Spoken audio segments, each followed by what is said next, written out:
에스겔 18장 우리 1절에서 3절에 있는 말씀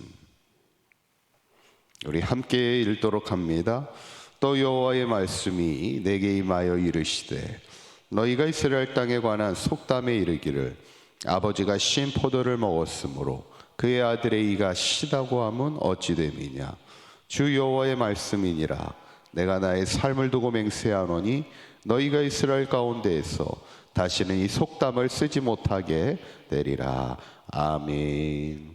우리가 지난 시간에 이제 하나님이 유다 민족들이 자기 우상에 빠져 있을 때 하나님은 그 우상의 수요대로 보응하시겠다, 심판하시겠다 말씀하는 것을 보게 됐죠.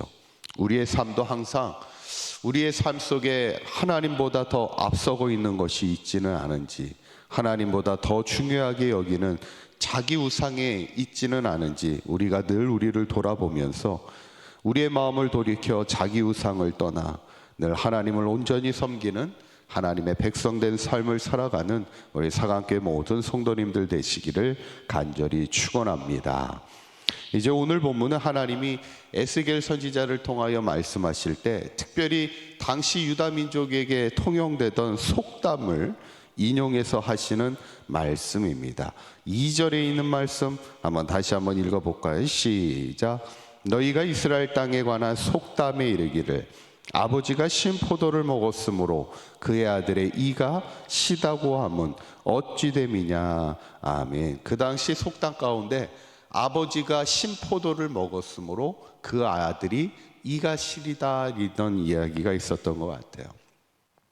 물론 아버지와 아들은 닮습니다.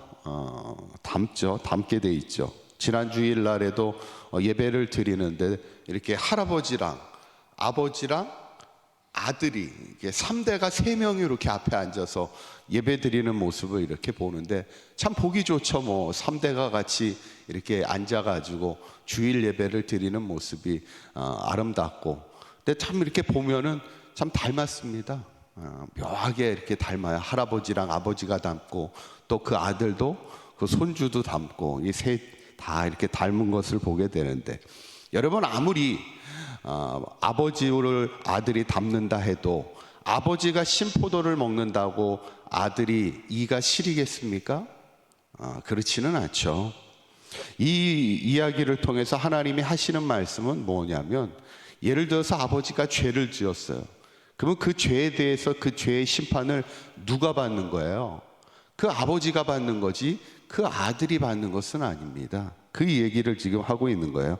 그래서 20절에 이 말씀을 하고 있죠. 한번 20절에 있는 말씀 읽어보도록 합니다. 시작. 범죄하는 그 영혼은 죽을지라. 아들은 아버지의 죄악을 담당하지 아니할 것이요 아버지는 아들의 죄악을 담당하지 아니하리니 의인은 공의도 자기에게로 돌아가고 악인의 악도 자기에게로 돌아가리라. 아멘. 그 죄는 자기에게 돌아가는 거지 아버지의 죄를 아들이 지는 것도 아니고 또 아들의 죄를 아버지가 담당하는 것도 아니라는 것입니다. 이 부분에 대한 말씀은 복음서에 봐도 예수님이 하시는 말씀 가운데도 한번 나오죠. 하루는 요한복음에 보면 날 때부터 맹인된 자가 있었습니다. 그때 이제 옆에 있던 제자들이 물어요. 그가 맹인된 거는 부모의 죄 때문입니까? 아니면 자기의 죄 때문입니까? 이렇게 묻게 되죠. 그때 예수님이 뭐라고 대답하냐면 요한복음 9장 3절에 보면 예수님이 이 사람의 죄도 아니고 그 부모의 죄도 아니야 이렇게 말씀하는 것을 보게 돼요. 왜 이런 질문을 하게 되냐면 그때 당시 유대 민족들은 어떤 자식이 잘못된 어떤 장애를 가지고 태어나면 그게 부모의 죄라 여기게 됐던 겁니다. 그러니까 제자들이 예수님께 한번 묻는 거예요. 예수님은 어떤 생각을 갖고 계신지, 정말 이들이 장애를 가지고 태어난 것이 부모의 죄 때문에 그렇게 태어나는 겁니까? 이렇게 물을 때 주님이 말씀하시는 것은 그 부모의 죄 때문이 아니야 이렇게 지금 이야기하고 있는 거죠. 어쩌면 우리가 이 땅을 살아가면서 중요한 건 뭐냐면 우리가 심판을 받는 것은 내가 죄를 지어서 심판을 받는 거지, 물론 아까 그 맹인도 그게 자기의 죄 때문에 맹인은 된 것은 아니라 이렇게 얘기하시지만 결국에 우리가 심판을 받는 것은 내 죄 때문이라는 거예요. 내가 죄에 대한 책임을 져야 된다는 것을 말씀하고 있습니다. 그래서 결국 어떻게 하라는 거예요? 21절이 결론의 말씀입니다. 한번 읽어보도록 합니다. 시작.